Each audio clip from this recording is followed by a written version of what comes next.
하나님의 말씀을 봉독하겠습니다. 52면입니다. 신약성경 52면 마가복음 1장 1절부터 8절까지의 말씀을 찾으신 분은 저와 함께 봉독하시겠습니다. 하나님의 아들 예수 그리스도의 복음의 시작이라. 선지자 이사야의 글에 보라, 내가 내 사자를 네 앞에 보내노니 그가 네 길을 준비하리라. 광야에 외치는 자의 소리가 있어 이르되 너희는 주의 길을 준비하라. 그의 오실 길을 곧게 하라. 기록된 것과 같이 세례 요한이 광야에 이르러 죄사함을 받게 하는 회개의 세례를 전파하니 온 유대 지방과 예루살렘 사람이 다 나아가 자기 죄를 자복하고 요단강에서 그에게 세례를 받더라. 요한은 낙타털 옷을 입고 허리에 가죽띠를 띠고 메뚜기와 숙청을 먹더라. 그가 전파하여 이르되 나보다 능력 많으신 이가 내 뒤에 오시나니 나는 굽혀 그의 신발끈을 풀기도 감당하지 못하겠노라. 나는 너희에게 물로 세례를 베풀었거니와 그는 너희에게 성령으로 세례를 베푸시리라. 아멘. 성탄의 계절입니다. 1년 중 가장 기쁘고 즐거운 계절, 감사와 기쁨, 희망이 샘솟는 계절입니다. 왜요? 기쁜 소식 곧 예수 그리스도의 복음이 시작된 계절이기 때문입니다. 복음이 무엇입니까? 복된 소식, 기쁜 소식입니다. 무엇이 기쁜 소식입니까? 예수님이 이 땅에 오신 것이 기쁜 소식입니다. 예수님의 탄생이 왜 기쁜 소식입니까? 그것은 인간이 도저히 해결할 수 없는 문제. 과학이 아무리 발달해도, 경제가 아무리 발전해도, 의술이 아무리 뛰어나고 삶이 풍요로워도 인간이 결코 해결할 수 없는 죄와 죽음, 지옥 문제. 예수님이 단번에 해결하셨습니다. 할렐루야. 예수는 우리 죄 문제뿐만 아니라 여러분이 안고 있는 모든 문제도 답을 하시고 해결해 주십니다. 믿으시기 바랍니다. 아무것도 염려하지 말고 모든 것 다 주님께 맡기시기를 바랍니다. 수고하고 무거운 짐진 자들아 다 내게로 오라. 내가 너희를 쉬게 하리라. 여러분의 짐 주님께 맡기시기를 바랍니다. 예수님이 이 땅에 오신 소식이 너무 기쁜 소식이기 때문에 신약 성경에는 거의 절반에 해당하는 전체 490면 가운데 220면이 예수님의 생애를 기록하고 있습니다. 신약 성경 27권 가운데 4권, 마태, 마가, 누가, 요한복음, 이 4권이 거의 절반을 차지합니다. 나머지 23권도 다 예수님 이야기입니다. 마가복음은 예수님이 하나님의 아들이라고 선포하며 하나님의 아들 예수 그리스도의 복음이 시작되었다는 말로 시작합니다. 이어서 예수님이 이 땅에 오시기 전에 하나님의 특별 대사로 세례 요한을 보내셨다고 말씀합니다. 2절, 3절 읽으시겠습니다. 선지자 이사야의 글에 보라, 내가 내 사자를 네 앞에 보내노니 그가 네 길을 준비하리라. 광야에 외치는 자의 소리가 있어 이르되 너희는 주의 길을 준비하라. 그의 오실 길을 곧게 하라. 기록된 것과 같이. 일반적으로 대통령이 외국에 순방을 하시게 되면 먼저 앞서가서 협의를 하고 나중에 대통령이 방문해서 이제 회담을 거쳐서 서명하는 일만 합니다. 하나님은 예수님을 이 땅에 보내셔서 인류 구원을 이루시기 전에 세례 요한을 보내셔서 중요 메시지를 줍니다. 세례 요한에 대해서 구약의 마지막 선지자 말라기 3장 1절에 아래와 같이 말씀합니다. 읽겠습니다. 만군의 여호와가 이르노라, 보라, 내가 내 사자를 보내리니 그가 내 앞에서 길을 준비할 것이요 또 너희가 구하는 바 주가 갑자기 그의 성전에 임하시리니 곧 너희가 사모하는 바 언약의 사자가 임하실 것이라. 이 세례 요한이 와서 전할 메시지는 다음과 같다라고 이사야서 40장 3절 4절에서 말합니다. 읽겠습니다. 외치는 자의 소리여 이르되 너희는 광야에서 여호와의 길을 예비하라. 사막에서 우리 하나님의 대로를 평탄하게 하라.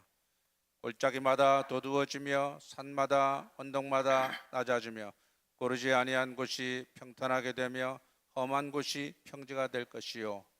하나님의 특별 사자 세례요한이 와서 하나님의 길을 예비하라, 하나님의 대로를 평탄케 하라 라고 외칠 것이라고 이사야 선지자가 말했습니다. 세례요한은 하나님의 특별 대사로 예수님보다 6개월 먼저 이 땅에 와서 그 사명을 수행했습니다. 오늘은 두 가지 메시지를 살펴보려고 합니다. 설교를 준비하면서 대사와 관련해서 오늘 우리나라 경제 발전의 역사에서 그런 역할을 한 사람이 생각났습니다. 제가 가끔 소개해서 여러분들이 아마 짐작을 하실 텐데 백영훈 박사가 조국 근대화의 길목에 서서라는 책에서 1963년 12월 6일에서 15일까지 열흘 동안 박정희 대통령이 독일을 방문했을 때 동행하면서 통영하면서 했던 것들을 자세하게 기록해 놓았습니다. 1945년 8월 15일 하나님의 기적적인 도움으로 조국 해방을 맞았으나 해방의 기쁨도 잠시 극도의 혼란과 분열 속에서 자칫 공산화되어 처참할 뻔했는데 역사의 주인이신 하나님께서 우리 민족을 이 마지막 때 제의 택한 이스라엘 영적 제사장 국가로 들어서시려고 섭리하신 줄로 믿습니다. 1948년 8월 15일 대한민국이 건국되고 잠시 뒤 1950년 6.25 전쟁 속에서 이제 끝장 날 건데 역사의 주인이신 하나님께서 이 21세기에 우리 민족을 재택한 이스라엘 영적 제사장 국가로 들어서시려고 놀라운 기적을 베푸셔서 인류 역사상 전무후무했던 유엔군 참전을 결정합니다. 인류 역사의 한 나라의 전쟁, 이렇게 많은 나라가 참전 도와주지 않았고 그 후에 없습니다. 놀라운 일이죠. 할렐루야. 6.25 전쟁이 끝나고 난 뒤에 유엔에서 우리나라를 도와주려고 1955년 유엔 한국재건위원회 조사단을 파견합니다. 여러분 1955년 온 국토가 폐허가 된 민둥산에 굶어 죽는 사람이 부지기수고 1천만 이상 가족이 있고 그 슬픔 속에서 그때 15명의 대표가 왔는데 단장이 인도의 메논 대사입니다. 메논 이 사람은 과학자입니다. 이 메논은 1948년 남한 단독 정부 수립을 유엔이 허락하는 데에 결정적인 공헌을 합니다. 그때도 이 메논이 대표로 와서 우리 한국을 쭉 돌아보고 이제 유엔에 남한 단독 정부를 수립해야 합니다라고 보고를 하고 그래서 1948년 5월 31일 남한 단독 선거를 거쳐서 대한민국이 건국됩니다. 그때 하나님의 놀라운 섭리와 역사들이 있는데 메논이 자기의 회고록에서 자기는 과학자로서 늘 이성이 앞섰는데 일생에 딱 한 번 감정이 이성을 이겼던 때가 있다. 그때가 이때라고 하면서 책을 썼는데 메논과 오윤숙이라는 책이 있습니다. 그때 당시 이승만 대통령이 어떻게 하든지 유엔의 허락과 도움을 받아서 대한민국을 건국하고 또 이렇게 하는데 최선을 다합니다. 왜요? 그렇게 하지 않으면 우리나라는 공산화되면은 나라는 비극으로 빠질 것을 알았기 때문에 총동원합니다. 수많은 사람이 동원돼 그 중에 한 사람이 모윤숙 여사입니다. 이 모윤숙 여사가 또 메논과의 이 통역과 이런 것을 하면서 이렇게 하는 가운데 이제 메논이 참 우리나라의 처참한 현실을 보고 또 도움을 달라고 하는 이 지성인이면서도 가지고 있는 보면서 남한을 도와주기로. 사실은 그때 인도는 사회주의 중립국이거든요. 그러니까 이거 안 된다 할 수 있는데 감정이 이성을 딱 한 번 이겼던 때가 그때인데, 이것도 역사의 주인이신 하나님께서 우리 민족을 제2의 택한 이스라엘, 우리 옆 사람하고 인사합시다. 아멘 좀 합시다. 제2의 택한 이스라엘, 영적 제사장 국가로 쓰시려고 섭리하신 줄로 믿습니다. 근데 이 메논이 이제 1955년에 또다시 대표로 와서 돌아보고 한 말입니다. 쓰레기통에서 과연 장미꽃이 피겠는가? 쓰레기통에서는 장미꽃이 필 수 없습니다. 그때 우리나라는 그렇게 처참했다는 것입니다. 영국의 더 타임스지 사이먼즈 기자 또한 우리나라를 쭉 살펴보고 난 뒤에 한국에서 민주주의는 쓰레기통에서 장미꽃이 피는 것과 같다라고 글을 썼습니다. 그 글이 우리나라에게도 전해져서 수많은 우리 국민들이 절망했습니다. 6.25에서 우리나라를 구해준 구국의 은인인 메가더 원수도 이 나라가 발전하려고 하면 100년은 지나야 할 것이다 라고 했습니다. 그런데 금년 2025년 미국의 경제 전문지 포브스지에서 세계의 강대국을 이제 선정해서 발표했습니다. 이 강대국의 기준은 경제력, 기술력, 군사력, 문화적 영향력, 외교적 영향력, 이 5가지를 점수를 매깁니다. 그런데 우리나라가 전 세계 약 250개국 가운데 6위가 됩니다. 별로 안 좋아요. 6위가 됩니다. 여러분, 프랑스는 굉장하잖아요. 프랑스가 7위,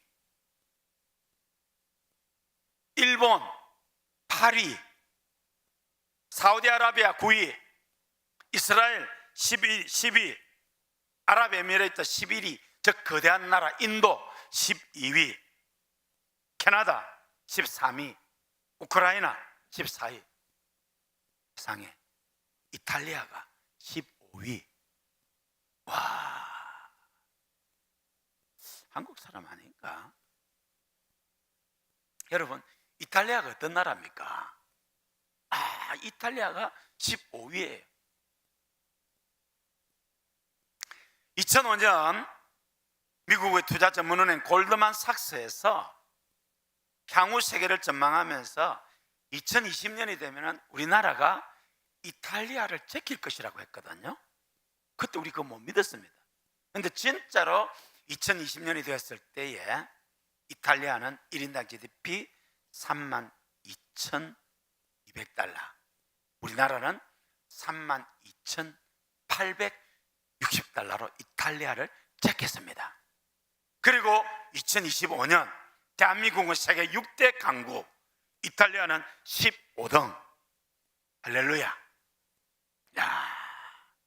역사의 주인이신 하나님께서 이 21세기에 우리 민족을 제2의 택한 이스라엘 영적 제사장 국가로 들어 쓰시려고 종합적으로 섭리하셨고 섭리하고 계시고 섭리하실 것입니다. 할렐루야. 1위는 미국이 압도적 1위, 2위는 중국, 3위 러시아, 4위 영국, 5위 독일, 그리고 우리 대한민국입니다. 할렐루야. 우리 하나님 앞에 영광과 감사를 올려드립니다. 오늘 이 대한민국의 발전은 지금 우리나라의 70대 80대, 90대 부모님들의 그 피눈물 나는 희생과 땀 위에서 오늘 우리가 이런 나라가 되었습니다.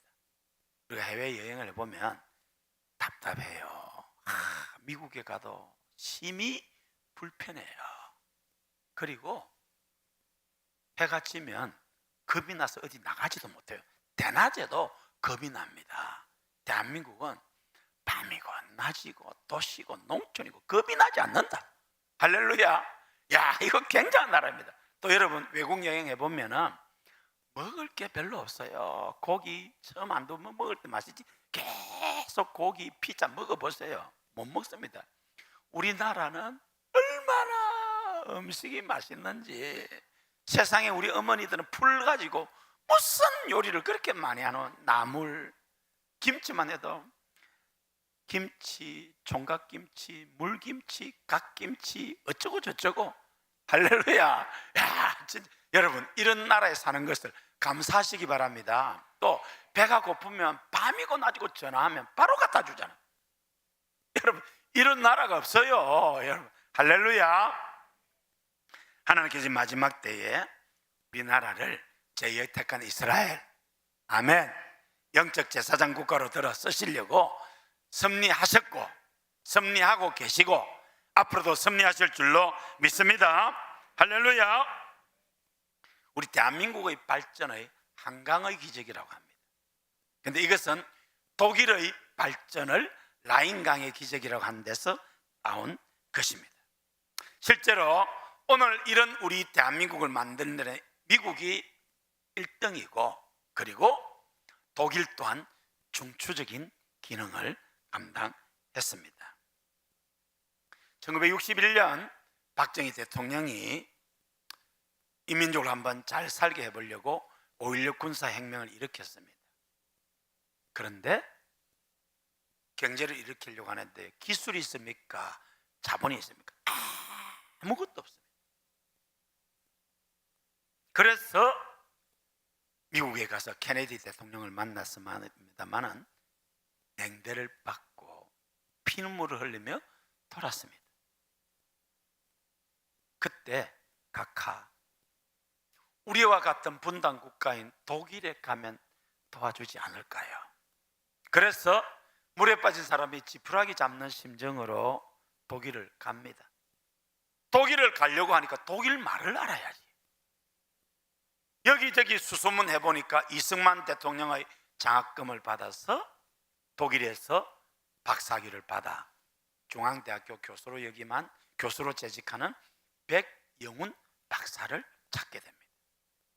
백영훈 박사가 불림을 받아서 당시 상공부 장관이었던 정내혁 씨, 주독대사 신은균 씨와 함께 이제 독일 돈 빌리러 갑니다. 근데 막상 가기는 갔지만은 독일에 아는 사람이 있어요. 독일 정부 관계자가 그때 당시 대한민국 누가 만나줄라 합니까? 만날 수가 없습니다. 그때 백영훈 박사가 자기 대학 은사 교수님을 찾아갑니다. 교수님이 한국에서 온 천재적인 두뇌를 가진 제자가 대학 교수가 되어서 찾아왔다니까 너무 반갑게 맞이해서 이야기하다가 왜 왔노? 돈 좀 빌리러 왔습니다. 그건 대학 교수가 할 수 있는 일 아니잖아. 내가 그 못한다. 방법이 없죠. 그래서 그 교수님 집 대문에서 아침에 출근할 때 퇴근할 때 울면서 도와달라고 합니다. 교수님은 자기가 도와줄 수 있는 영역이 아니잖아요. 그런데 사모님이 울면서 아침 저녁에 서 있는 그 백영훈 박사 일행을 월요일, 화요일, 수요일 쭉 보다가 일주일째 드디어 교수님이 들어오라 하더랍니다. 그 교수님이 제자들 가운데 독일 정부 고위 공직자로 있는 사람을 소개해서 만나게 합니다. 여러분 인생은 만남입니다. 세상에 독불장군 없습니다. 잘났다고 해도 혼자서는 안 됩니다.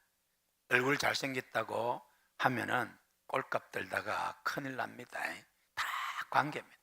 하나님과의 관계, 사람과의 관계, 좋은 관계 맺으시기 바랍니다. 그 백영훈 박사의 관계, 교수님과의 관계, 그 백영훈 박사의 은사 교수님과의 제자들의 관계가 대한민국 도움을 위한 만남이 성사되었습니다. 그래서 독일이 빚진 것도 있고 우리한테 빚진 건 없지만 인류에게 빚진 것도 있고 해서 1억 5천만 마르크, 그때 당시 돈으로 4천만 달러를 빌려주기로 결정합니다. 할렐루야. 정내역 장관과 일행이 기뻐 춤추며 돌아갑니다. 백영훈 박사가 남아서 실무 작업을 하는데 난관에 부딪혔습니다. 전 세계 어느 은행도 대한민국 정부를 담보로 돈을 빌려줄 은행이 없습니다. 독일 정부가 차관을 약속했지만은 이게 무산되게 되었습니다. 인생은 관계입니다. 여러분, 사람과도 관계가 좋지만은 하나님하고 잘 지내세요. 하나님하고 관계 좋아야 됩니다. 백영훈 박사 대학 동기들이 독일 여러 정부 부처에 가 있는 친구들도 있는데 이제 과장급 공무원들이 거기 있는 거라. 백영훈 박사가 친구들한테 전화해서 야, 너가 내 도와주라. 내 안 도와주면 죽는다. 내 죽는 거 너가 진짜 한번 볼래? 내 죽고 나면 너가 평생에 너 어떻게 살래? 그 친구들이 또 불쌍한 우리나라 도와주려고 만남을 갖습니다. 백영훈 박사 친구, 그 노동부 과장 스미스신가 그래요. 야, 영훈아, 너희 나라에서 혹시 광부 좀 보낼 수 없나? 왜? 지하 1000m까지 파고 들어가서 탄을 캐는데 지열이 너무 뜨거워서 독일에서, 터키에서 온 광부도 필리핀에서 온 광부도 다 도망간다더라. 백영훈 박사가 신홍균 대사에게 이야기하니까 500명이 아니라 5,000명, 5만 명이라도 보낼 수 있지. 그래서 파독 광부 간호사 모집하는데, 영화 국제시장 보셨죠? 국제시장 안 보셨으면 보시고, 보셨더라도 또 보세요. 제가 2017년인가 그 한민족 디아스포라 대회 프랑크푸르트에 가서 30여 개국이 2,000명 넘는 우리 동포가 와서 이 세미나를 했을 때에 그때 서울대 법대 출신 조립 선생님이 광부로 가서 있어요. 여러분, 파독 광부 간호사 자살 많이 했습니다. 너무너무 힘들고 말도 안 통하고. 그리고 간호사들이 한 일은 요양병원에서 홀로 쓸쓸히 죽어가는 노인들 병수발하고, 그리고 죽은 시신 닦는 일입니다. 그런데 어른 공경 사상이 있었잖아요. 내 부모님, 할머니, 할아버지 하듯이 그렇게 정성을 다해서 간호하고 열심히 일하는 광부를 보면서 독일 언론이 대서특필합니다. 한국에서 천사가 왔다. 독일 국회에서 대한민국 대통령을 초청하자. 그래서 독일 정부 초청으로 우리 박정희 대통령이 1964년 12월 6일에서 15일까지 열흘 동안 독일을 국빈 방문하게 되었습니다. 어느 날 또다시 백영훈 박사를 청와대에서 불렀습니다. 왜? 대통령 국빈 방문에 앞서서 이제 사전 좀 정지 작업을 하러 가는데 사실은 그것보다도 독일까지 타고 갈 비행기가 없어요. 그때 우리나라에서는 대한항공 아시아나는 없을 뿐만 아니라 프로펠러 비행기밖에 없었어요. 그 프로펠러 비행기가 독일까지 못 갑니다. 그래서 실무 작업을 하고 사실은 독일에서 비행기 좀 보내달라 그 부탁을 받고 갔습니다. 다 마치고 이제 진짜 목에 여기까지 와서 말을 안 할 수가 없고, 그래서 사실은 우리가 대통령께서 오실 날이 가까웠는데 우리가 비행기가 없다. 너 비행기 좀 더 보내줄 수 없냐? 독일 그 관리가 자기 손에서 해결할 문제가 아니잖아요. 기가 차서 돌아가라 하더라.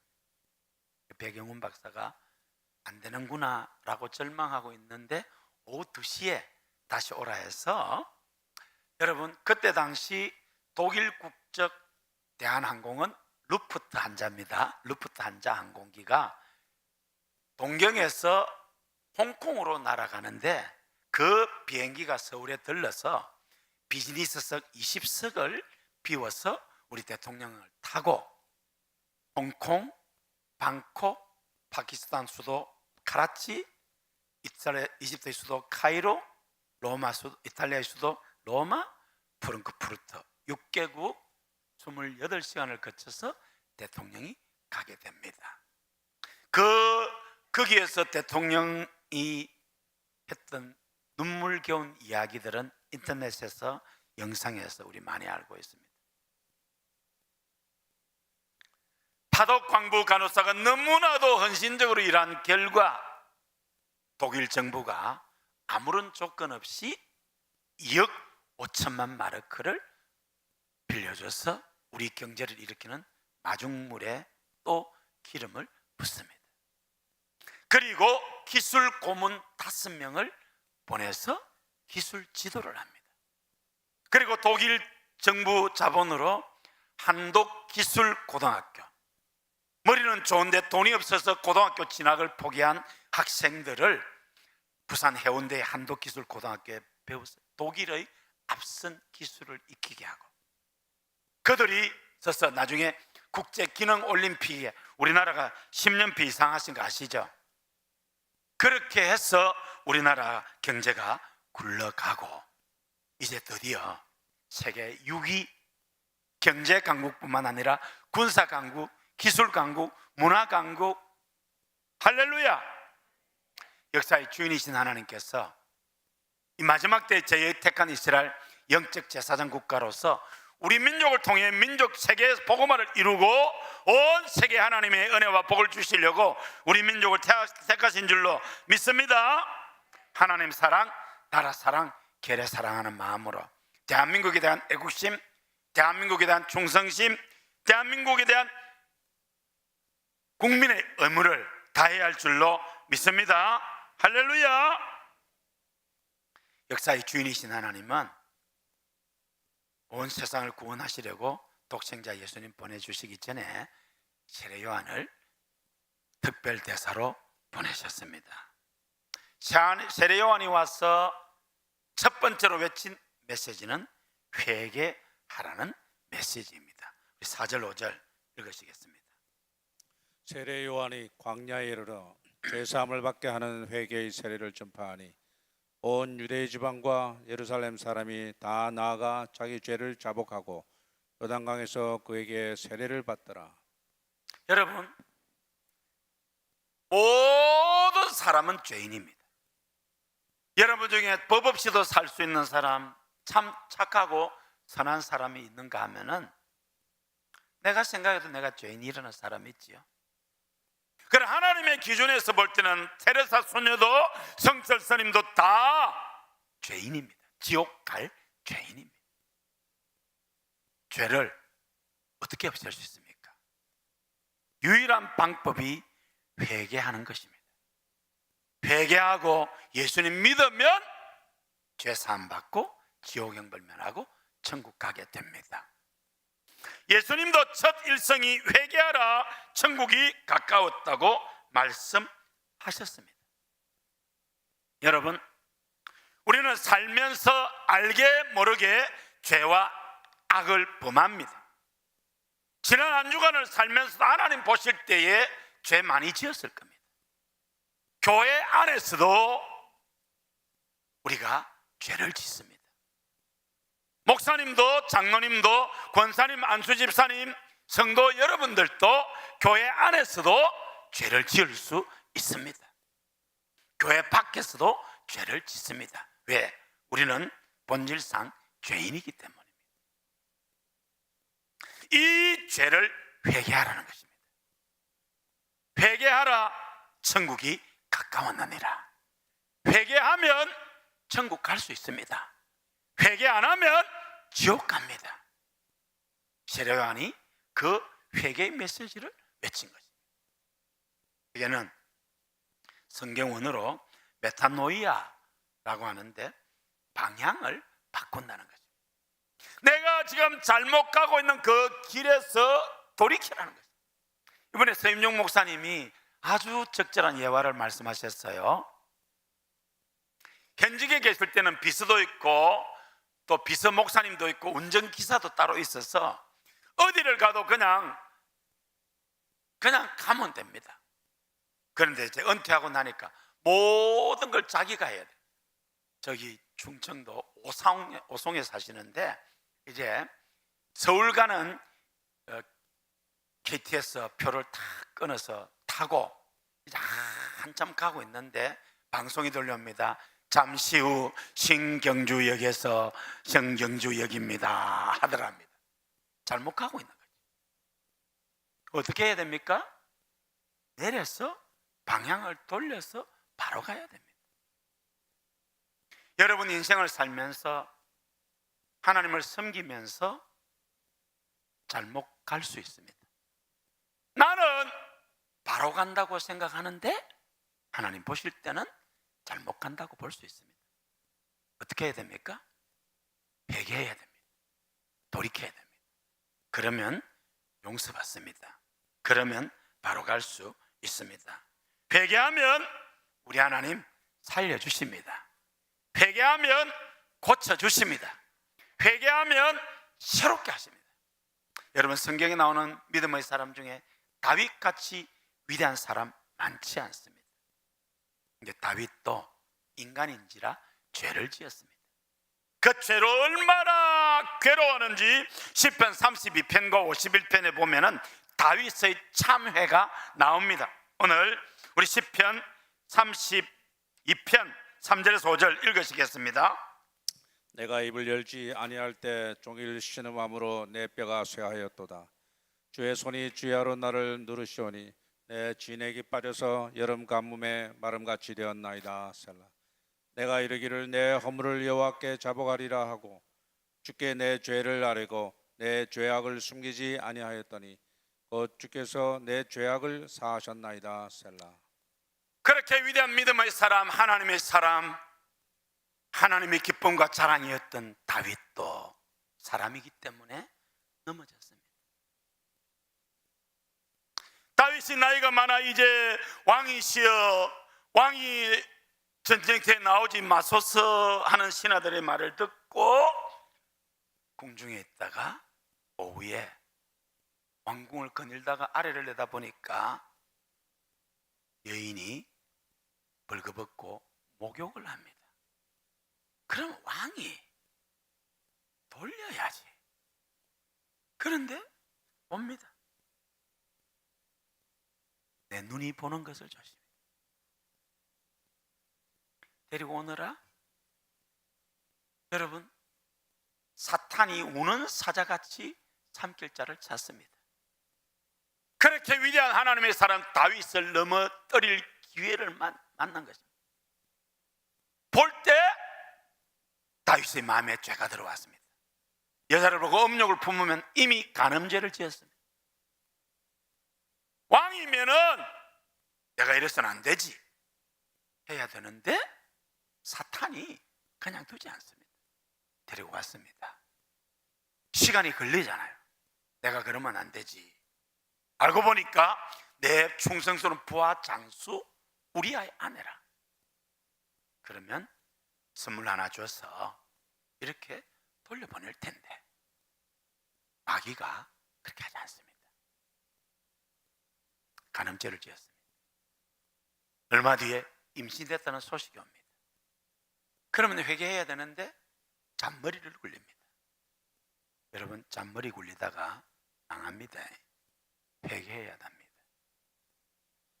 전쟁터에 나간 부하 장수 우리아를 불러들여서 아내와 잠자리를 같이 하게 하여 그 아이가 마치 우리아의 아이인 것처럼 덮으려고 하는데 이 충성스러운 장수 우리아는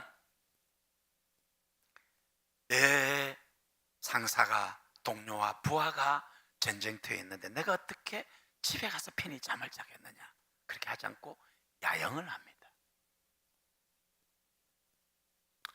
다윗이 한번 마귀에게 사로잡히니까 여러분 얼마나 악을 하냐면은 편지를 씁니다. 국방부 장관 요압아, 이 우리아를 격렬한 전투에 보내서 죽여라. 그리고 밀봉해서 우리아에게, 이거 요압 장군에게 갖다 주라 합니다. 천하에 악하죠. 우리아가 그거 편지 읽어보고 이게 뭔 소리야 하고 왕궁에 들어가서 다윗 죽여버리고 자기가 왕이 될 수 있잖아. 왜? 장수들 다 군대에 가 있고. 그런데 이 충성스러운 우리아는 그 그대로 요압에게 보내주고, 요압도 이 죄에 동조를 하지요. 우리아를 죽입니다. 하나님이 다 보고 계셨습니다. 여러분 따라하겠습니다. 하나님은 다 보고 계십니다. 하나님은 다 듣고 계십니다. 하나님은 다 알고 계십니다. 하나님이 대노하셨습니다. 다윗이 그 죄 가운데서 괴로워합니다. 내가 입을 열지 아니할 때 종일 신음함으로 내 뼈가 쇠하였도다. 죄로 말미암아 내 뼈가 쇠하였도다. 주의 손이 주야로 나를 누르시오니 내 진액이 빠져서 여름 가뭄에 마름같이 죽게 되었나이다. 내 허물을 여호와께 자복하리라 하고 주께 내 죄를 아뢰고 내 죄악을 숨기지 아니하였더니 곧 주께서 내 죄악을 사하셨나이다. 할렐루야. 죄를 숨기면 형통하지 못합니다. 그러나 천부 여의접서서 손들고 옵니다. 회개하면 용서해 주십니다. 없었던 걸로 해주십니다. 기억도 안 해 하십니다. 할렐루야. 이사야 1장 16절 18절 읽으시겠습니다. 너희는 스스로 씻으며 스스로 깨끗하게 하여 내 목전에서 너희 악한 행실을 버리며 행악을 그치고 선행을 배우며 정의를 구하며 학대받는 자를 도와주며 고아를 위하여 신원하며 과부를 위하여 변호하라 하셨느니라. 여호와께서 말씀하시되 오라 우리가 서로 변론하자. 너희의 죄가 주홍 같을지라도 눈과 같이 희어질 것이요 진홍같이 붉을지라도 양털같이 이게 되리라. 여호와께서 말씀하시되 오라 우리가 서로 변론하자. 너희의 죄가 주홍 같을지라도 눈과 같이 기어질 것이요 진홍같이 붉을지라도 회개하고 나 하나님 앞으로 나오면 양털같이 이게 되리라고. 또 다른 성경에서는 기억도 아니하시리라. 할렐루야. 회개하면 용서해 주십니다. 회개하면 살려주십니다. 회개하면 세언해 주십니다. 하나님께서 예수님을 이 땅에 보내시기 전에 6개월 전 세례 요한을 보내시고 세례 요한이 하는 첫 일성이 회개하라 천국이 가까웠느니라. 여러분 천국 가기 원하십니까? 회개하십시오.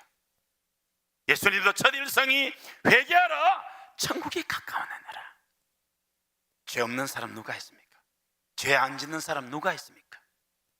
세상 속에서도 죄를 짓고 교회 안에서도 우리는 죄를 짓습니다. 회개하시기를 바랍니다. 회개의 은혜가 있기를 주의 이름으로 축원합니다.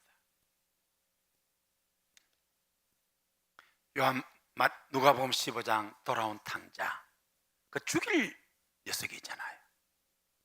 그런데 돌아왔다는 그 하나만으로 다 회복시켜 주시고 기뻐하고 잔치하고 반지를 끼워주고.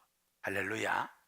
여러분 그 모습 그대로 하나님께 나와서 회개하십시오. 회개하면 용서해 주십니다. 회개하면 새롭게 하십니다. 회개하면 하나님께서 새롭게 위대한 사람으로 쓰실 줄로 믿습니다. 두 번째로 세례 요한이 외친 메시지는 성령 세례를 줄 것이라는 것입니다. 우리 6절 8절 읽으시겠습니다. 요한은 낙타털 옷을 입고 허리에 가죽띠를 띠고 메뚜기와 석청을 먹더라. 그가 전파하여 이르되 나보다 능력 많으시니가 내 뒤에 오시나니 나는 굽혀 그의 신발끈을 풀기도 감당하지 못하겠노라. 나는 너희에게 물로 세례를 베풀었거니와 그는 너희에게 성령으로 세례를 베푸시리라. 나는 물로 너희를 세례를 베풀지만은 너희 가운데 너희가 알지 못한 한 사람 곧 예수님은 장차 성령으로 세례를 주시리라. 할렐루야. 여러분, 하나님이 우리에게 주신 가장 큰 선물은 예수 그리스도를 이 땅에 보내신 것입니다. 예수님 우리에게 주신 가장 큰 선물은 인류 구원을 이루시고 하나님 보좌 우편에서 주 30년 5월 28일 마가연 다락방에 성령님을 보내주신 것입니다. 성령님에 관해서 제가 수없이 말씀을 드렸습니다. 여러분, 성령님을 사모하십시오.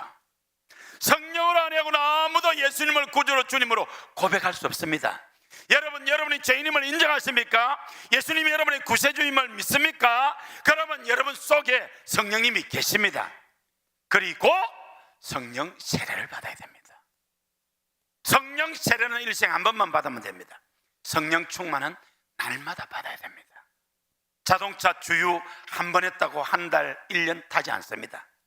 떨어집니다. 그럼 다시 주유하면 됩니다. 성령 세례도 한 번 받았지만은 성령 충만 날마다 받으면 세상에 감당치 못할 믿음의 사람, 온 세상에 감당할 하나님의 사람이 될 줄로 믿습니다. 우리 함께 찬송하고 기도의 자리로 나아가도록 하겠습니다. 온 세상에 미칠 큰 기쁨의 좋은 소식으로 예수님이 땅에 오셨습니다. 예수님 오시기 전 세례 요한을 보내셨습니다. 세례 요한은 회개하라고 외쳤고 성령 세례 주실 것이라고 외쳤습니다. 그 약속 이루어졌습니다.